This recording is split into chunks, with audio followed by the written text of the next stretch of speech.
We're gonna start streaming and start recording because why not? I see yellow buttons. Yeah, because I mean, Yellow. We're live, Yellow I means we're think. live.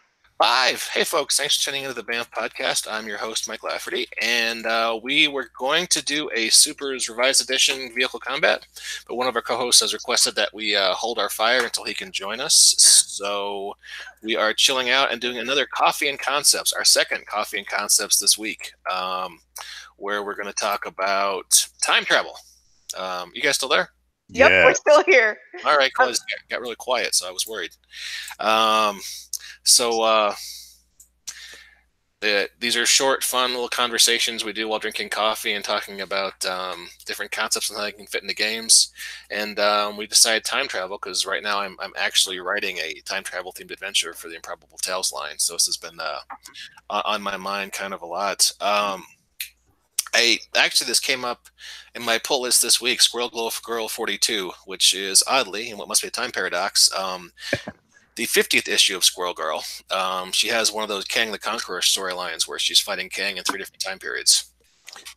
Kang. And, it's not just for it's not just for breakfast anymore. There we go. It's what's for dinner. No, it seems like about half the time you get a time travel thing in comic books or superhero-related media, it's kind of a hook for getting, and different angle on character work or get, some sentimental aspects like maybe the oh boy, that big the big universe reboot they did with the Flashpoint. Seems like the big deal of that was, hey, we get Thomas Wayne gets to become the Batman in Earth 2, and he gets to team up with Bruce Wayne and do some manly stoic bonding before they have to part. It's all about the manly stoic bonding. Well, it's the only kind that Wayne men can do. And as we were talking about the Umbrella Academy, which ends on a time travel cliffhanger. Spoiler alert! Sorry about that. So you guys have been gaming for years. Have you ever used time travel in your sessions, and if so, how? Absolutely. Walt, did you want to go first, though? No, I was about to defer to you. Okay. So in one of our games many years ago, we had a guest GM a short session during a long-going campaign. Within that, because of that, our actual GM, Brandon, one of the gentlemen that couldn't show up today, brought in an NPC that had been developing during the ongoing story. This story went over a course of 540 play hours in the end for the whole campaign. The character that he played was my character's protege. And because of what had happened to her and me taking her under my wing. Our friend who decided to guest GM decided to create a story that would have changed the past for not just the world, but specifically tying to my character's past, where my grandmother wouldn't have died during World War II, so I would have had a grandmother and a mother to teach me about my gifts. During that story, when he was trying to change the timeline, Becky, Brandon's character, went into a time war with him. And so throughout the session, we had these lapses and changes in time periods where where most of the characters at the table had no idea what was going on. Becky and the bad guys were the only ones that knew. So we would play out these scenes, and then we would, as players, we'd know what was going on, and we'd keep changing up and replaying and changing the scene and replaying. It was really hilarious. But what the result of it was actually really, really interesting. She at one point gives me this dramatic call on my comms on my phone and says, "Lexa," and I go, "Yes," asking what's going on. And she asks me how important it is to stop the timeline from changing. I explained to her that it was really important because you never know the ramifications. So as a result, she said, "Okay, Lexa." She hung up on me and she changed time one more time. Going to the bad guy, she told him that she was going to go back far enough in time that she would join World War II. She would meet my grandmother, become best friends with my grandmother, ingratiate herself into every nook and cranny of my grandmother's life. And on the day that the grandmother's supposed to die, if she doesn't die and history would change, Becky would make certain that the grandmother was killed just to preserve the greater good. that Becky would see to it herself. So she went back all the way back in time. At the end of that session, something that occurred to us for a great story, I brought up to Brandon at the end of this, and everyone loved the change, was that Becky actually was being taught by herself, because Becky, during Becky's origin story, it was a very traumatic, and she was being sacrificed to an evil demon god, and we saved her, but she got tainted. So she had a really rough journey where she wanted to commit suicide. I had to bring her, show her that there was a better way, try and show her hope again.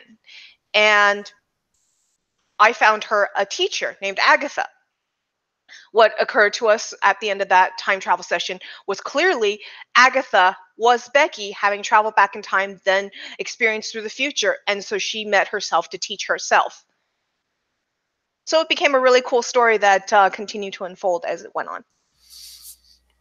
That sounds like a lot of fun. I think that kind of falls in the category of it sort of facilitates some character work you wouldn't get to otherwise.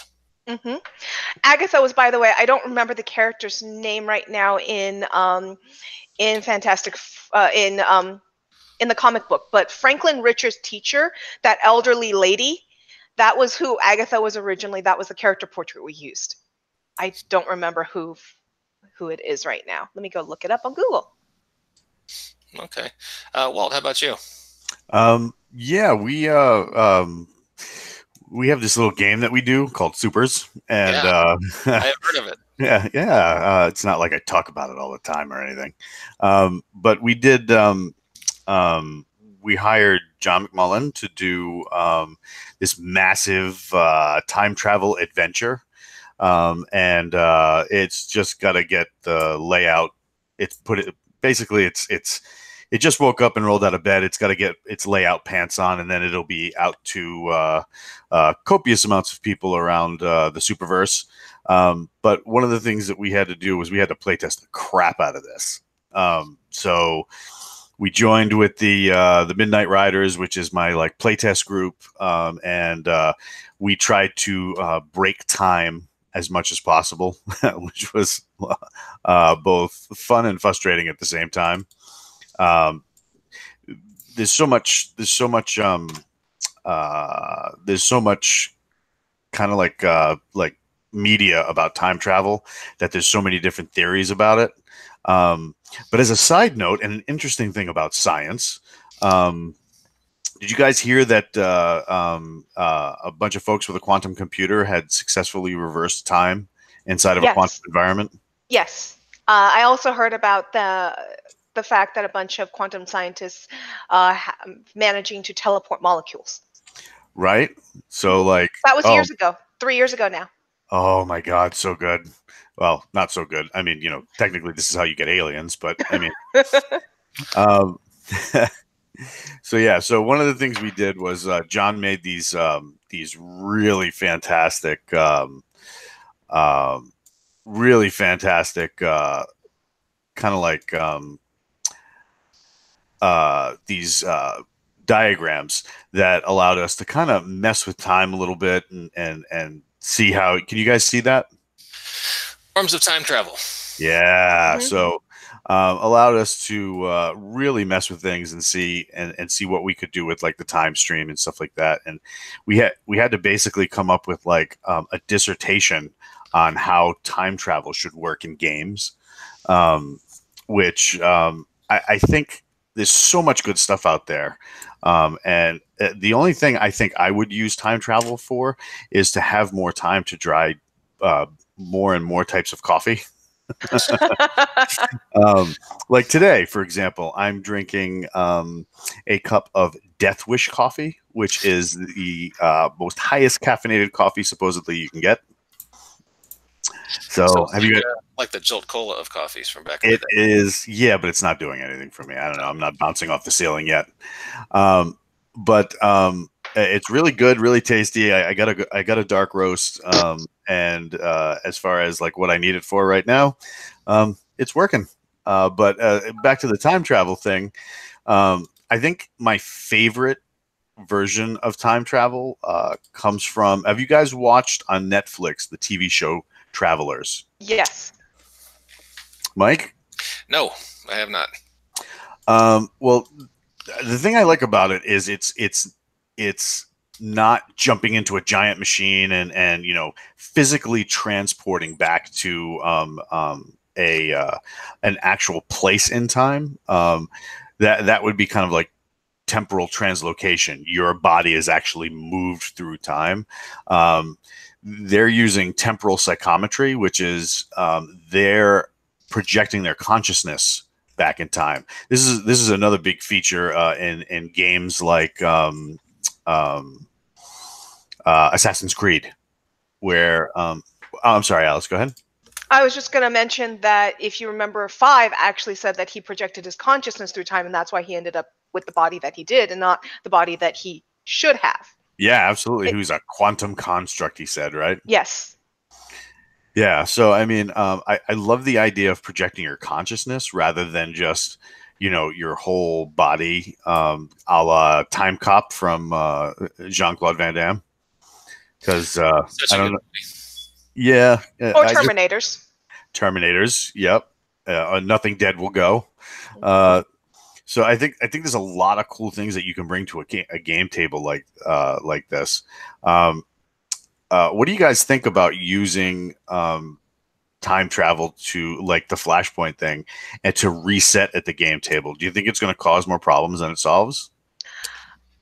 I think that it really depends on the group, and because we've actually done that.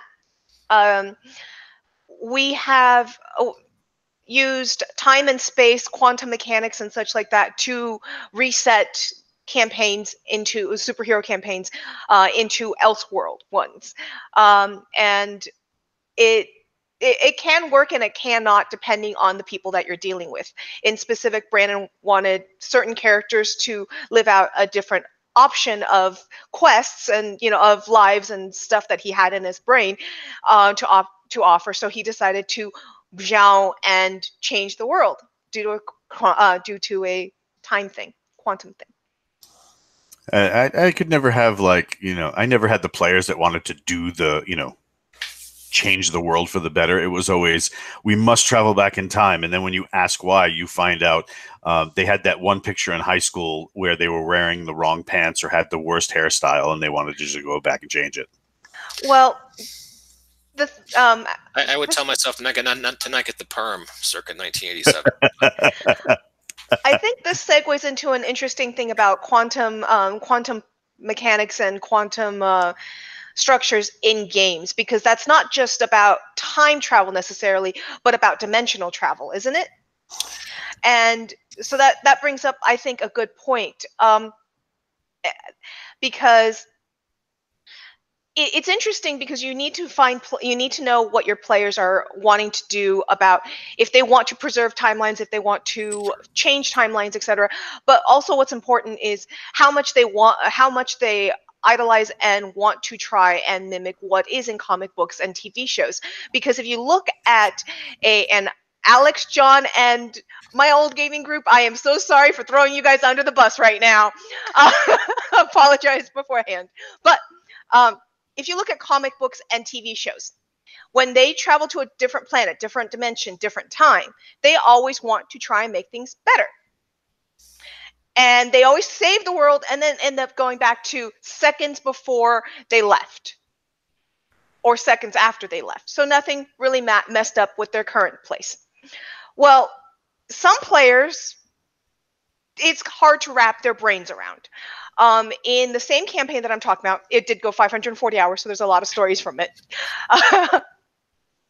My character, we were being teleported to another version of Earth. Because of that, my character would lose her tie to her deities. I had a conversation with my GM about that, and the GM asked me if I would be willing to give up my character for a time period and become a villain. I said, sure, that's standard for comic books. No problem, I'll do it. I was told by a lot of people in my group and outside my group, that is the dumbest thing ever. You never give GM your character, ever. I trusted my GM. In the other world, I created that world's version of what my character would be, someone completely different. She went around and found the scattered PCs and brought them together and said, and she was this very alien character, and they all promised her that they would try and save this world, because this world was really, really dark. It was the original world's my character's sidekick had gone dark and become the world supervillain, so he was known as the Watcher. And imagine, not quite Nazi, but he watched everything, and it was like a Nazi type world, but there was no genocide or anything like that. It was just very, very regimented black and white world. And so the PCs promised that they would save the world, until they found Lexa was ill. Lexa was dying because she was being cut off. My character said, no, I'd rather die here and know that you guys try to save the world than go home. I refuse to go home until we save the world, and I tried anyways. Despite that, the PCs decided my life was a priority over saving an entire world. So they ditched the world and let it explode. So you got to know what your PCs are willing to do. That is an interesting role-playing choice, though. It was. And, Brandon and I had set that up. I knew that it was happening. I knew that my character was dying. And in one of the Ultimates, don't remember if it was Ultimates 2 or 3, the Ultimate Reed Richards actually, I want to say, destroyed Galactus. He invented a machine that would destroy a parallel universe and use the energy, shoot it at Galactus and destroy him. And, it saved the day. It ended the big event, but his wife just looked at him when he was done and, don't ever touch me again. It's killed trillions, of living beings. I don't want to talk to you. So, yeah. I mean, it seems like there's two ways you can go with time travel stories. You kind of have, like I say, that heavier sort of character arc stuff, and then, the Bill and Ted Venture Brothers kind of route, where one of the last episodes in the Venture Brothers this year, they had President McKinley's time travel cabinet. And, there was just randomly in the background of a scene where, two villains were dealing with another villain, and one of the heroes pops out and goes, "Hey, what are you guys doing here?" "Oh, we got to get back to the past. See you later." It was just kind of a throw-off joke, but they had sort of a famous episode several years ago called House of Mummies Part 2, where they run into a time machine, and they're just like grabbing random people in Bill and Ted fashion to help themselves, on this mission. Like, "Hey, here's Sigmund Freud. He might be useful. Hey, there's Edgar Allan Poe. My God, he has a huge head." And they just played it for laughs. It was fun, but it seems like you kind of had those two exchanges of time travel stories. It's either, sort of this avenue towards, some interesting character work, or it's, hey, look, there's Theodore Roosevelt. Isn't that funny kind of stuff? Yeah. What do you think about the potential Bill and Ted reboot? It's filming, isn't it? Or sequel, or what have you? Are we getting that? Are we getting the RPG license? Oh God, no more licenses. Have you guys checked out any of the Valiant Comics stuff that involved time travel? The last one I saw was the Cosmonaut arc they were doing. Yeah, that was heavy, but that was less time travel and more Stranger in a Strange Land. I was more thinking of Ivar Time Walker. No, I'm not familiar. Please, share more. Good. So in the Valiant universe, there's these three brothers who they kind of get cursed with this terrible responsibility. One of them is one of the main characters of the Valiant universe. He is an immortal. His name is Gilad, and he is cursed with stopping the ultimate evil force from consuming the world. Each of his brothers, there are two other brothers, have a goal that will save the world at some point. One of them is his brother Ivar, who becomes an immortal time traveler, and in spectacular Doctor Who fashion grabs a sidekick and decides to go on a time romp to save the world. And there's a lot of cool time work that's done in the comic, as far as how time interacts when you mess with it. So if you get a chance, go and check out Ivar Time Walker from Valiant Comics. It is just fantastically done. And as a side note, we think that Time Pirates might have stolen Mike Lafferty's connection. So that's the same company that does Punk Mambo and Britannia, right? Yes, and Okay, all so of I their have familiarity with the company. yeah, all their mainline stuff. So way back in the day, this was a big comic company in the '90s, and then it kind of it petered out when a video game company bought it. And then fast forward, it was resurrected in 2012, and the stories these guys have been telling are absolutely amazing. Their books are just some of the best on the shelves. The quality and craftsmanship that goes into every issue are fantastic. They should send you a paycheck. They really should. Um, I'll have to check them out. yeah. I don't know if Mike. I If don't the Legends of see him. Tomorrow came and stole him away because he was talking about time travel too much and giving away their secrets. It's true. Speaking of which, have you seen Legends of Tomorrow? Yes, I have. And what do you think? I think it's a really fun show. I think that White Canary is much better as White Canary as she was than she was as Black Canary. As Black Canary, she was dull and not good. As White Canary, she's been awesome. Yeah, that's fantastic. Yeah, What do you it's think great. about all the Hawkman storylines? I haven't got. We are a little bit behind because we binge watch seasons, so we are a little bit behind. Nice. But We don't judge.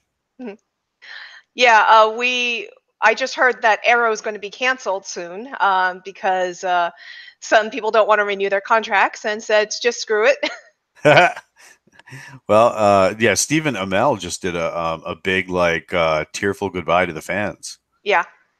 That's well, Oh well. I guess he wants to be a Hollywood producer or something. Yeah, he did not want to re-up with the show. And I kind of get it because to be very honest,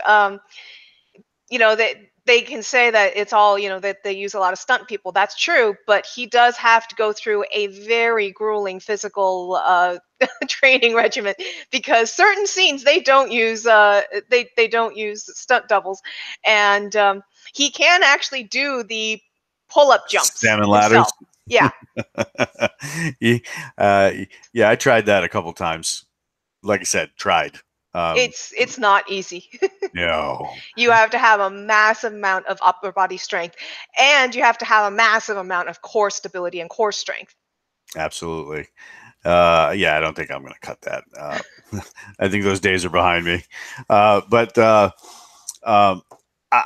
really enjoy the ship aspect of the time travel that they have in Legends of Tomorrow, where instead of this like projection device where where it shoots you into the future or the past, it's done by the ship, and the AI is kind of fun and neat. But like the whole Suicide Squad aspect where he takes heroes and villains and throws them back in time. That's kind of neat because I mean you're not going to take the Flash to go do that, or like Wonder Woman, because those guys are A-listers and they need to be in the spotlight. You take all the B and C listers, and I think it's a really neat way to have an ensemble cast and kind of push those second tier characters to the front. I agree. And speaking Who's of your favorite? I was speaking of a second tier character. He's actually only a reoccurring guest on Legends of Tomorrow, and this is actually where we paused for catch up. Constantine. I think that TV show of his was canceled way too soon. He actually is a spot on Constantine. For people who read the comics, he's a spot on Constantine. The movies were not as spot on, I feel, as that actor is. Yeah, what did you think about his not having the iconic cigarette in a mouth or in a hand every 30 seconds in the TV show?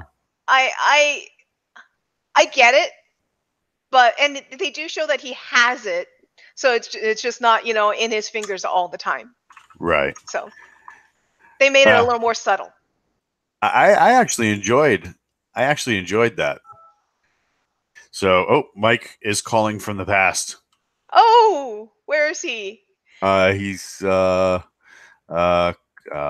He's there. Let's see if we can't get him back. Or is he calling from the future? He's calling from his cellular phone.